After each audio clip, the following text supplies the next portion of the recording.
The immune system is responsible for fighting infection and disease.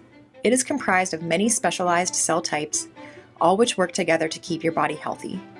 In this short video, you will be introduced to the major cellular players of the immune system. Let's start by introducing the two major arms of the immune system, innate and adaptive immunity. Innate immunity serves as the first line of defense and is a more general immune response. You might recognize some of the classic symptoms of innate immunity, such as fever and inflammation.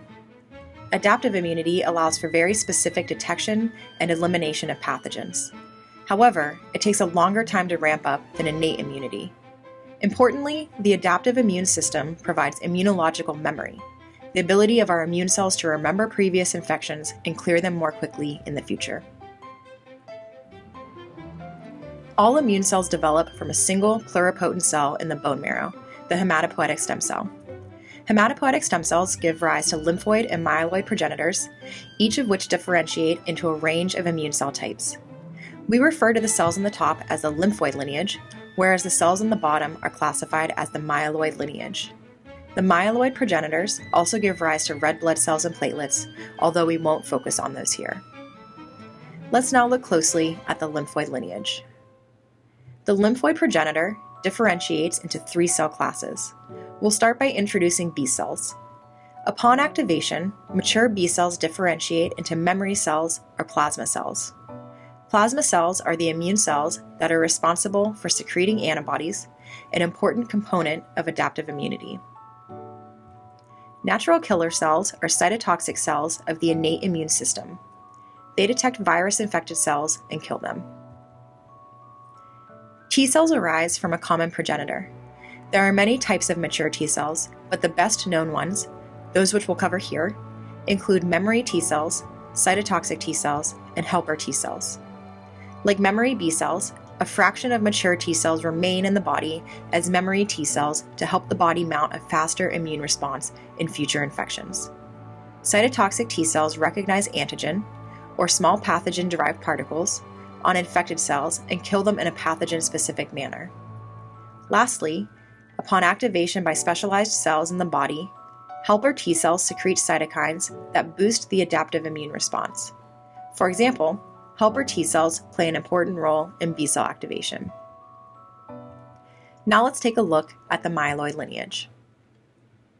The myeloid lineage produces most cells of the innate immune system, as well as important antigen-presenting cells that prime the adaptive immune response.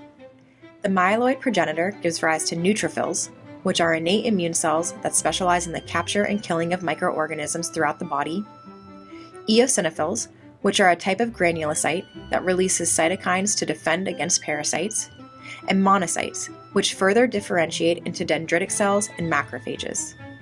Dendritic cells are a specialized type of phagocytic cell that bridges innate and adaptive immunity. Macrophages are tissue-resident phagocytic cells. They patrol the body and assist in cleaning up infection and activating other immune cells.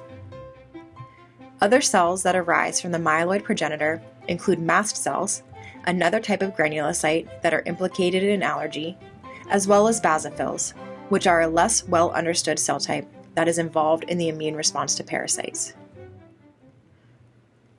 So how are immune cells activated? Here, we'll briefly cover the molecular paradigms for innate and adaptive immune activation. Cells of the innate immune system express molecules known as pattern recognition receptors at their surface. These receptors bind pathogens, or parts of pathogens, which induce intracellular signals that activate an innate immune response. The particles recognized by these receptors are common amongst pathogens. To activate adaptive immunity, cells present antigen, small peptide fragments of pathogens, to T cells to inform a specific immune response. Antigen is presented by two types of surface molecules, MHC class I and MHC class II. MHC class I molecules are expressed by all cells in the body and are used in defense against intracellular pathogens such as viruses.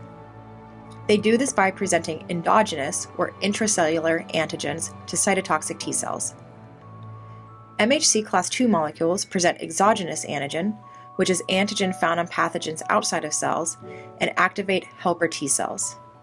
MHC class II molecules are expressed by what are known as professional antigen-presenting cells, which include dendritic cells, macrophages, and B cells. There are safeguards in place to ensure that the immune system isn't activated against self-antigens. The mammalian immune system is comprised of a complex set of cells that contribute to innate and adaptive immunity. The foundational understanding you've gained from this video serves as a starting point for a deeper look at this topic.